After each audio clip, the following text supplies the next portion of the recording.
Agentic rag कैसे work कर रहा होता है, तो चलिए आज की वीडियो में डिस्कस करते हैं। सबसे पहले जब भी हमारे पास कोई क्यूरी आती है तो हम एक ऑर्केस्ट्रेटर एजेंट यूज़ कर रहे होते हैं जो डिसाइड कर रहा होता है कि आइदर उसको ज़रूरत है वेक्टर डेटाबेस से डेटा फैच करने की या फिर वो डायरेक्ट रिस्पॉन्स कर रहा होता है।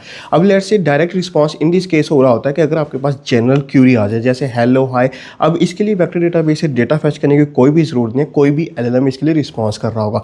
तो हम क्या करते हैं, हम फिर डायरेक्ट रिस्पॉन्स जनरेट करवा देते हैं और यहाँ पे हम कोई लोकल एलएलएम भी यूज़ कर रहे होते हैं। लोकल मतलब कोई लो एलएलएम जस्ट लाइक जिसकी कॉस्ट बहुत ज़्यादा कम हो, क्योंकि हम सिंपल क्यूरीज का ही रिस्पॉन्स कर रहे होते हैं।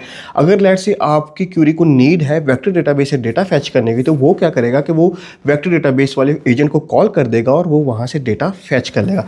अब जैसे ही डेटा फैच होगा वेक्टर डेटाबेस से, तो देन अनदर एजेंट जो कि री रैंक कर रहा होगा, वो जो सारा डेटा मेरे पास फैच हो गया है उसके अकॉर्डिंग वो देखेगा कि कौन सा डेटा बहुत ज़्यादा सिमिलर है। आइदर हम मॉडल यूज़ कर रहे होते हैं लेकिन हम एक एजेंट को भी यूज़ कर रहे होते हैं जो कि सारी चंकिंग जो हमारे पास डेटा रिट्रीव होता है उसको री रैंक कर रहा होता है। जैसे ही मेरे पास डेटा री रैंक हो जाता है, जो भी चंक टॉप प्रायोरिटीज़ पे आते हैं हम उसको दे देते हैं प्रॉम्प्ट्स के अंदर इंजेक्ट कर देते हैं।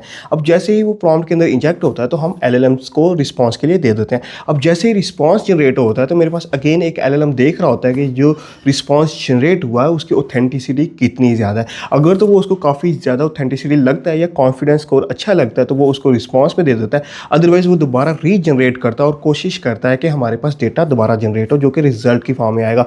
अब इन दिस केस हम क्या कर रहे होते हैं कि जब हम ऑर्केस्ट्रेटर एजेंट की बात कर रहे होते हैं तो हम यहाँ पे मल्टीपल अप्रोचेस यूज़ कर रहे होते हैं। कभी कभी हम क्या करते हैं कि अपनी सिंपल क्यूरी को मल्टीपल क्यूरीज में डिवाइड कर लेते हैं, मतलब जो क्यूरी जहाँ से हम डेटा फैच करने वाले होते हैं तो फिर हम मल्टीपल क्यूरी से डेटा फैच करते हैं, जिसका जिक्र हम आगे आने वाली वीडियो में डिस्कस करेंगे। तो मिलते हैं नेक्स्ट वीडियो में, तब तक के लिए बाय बाय।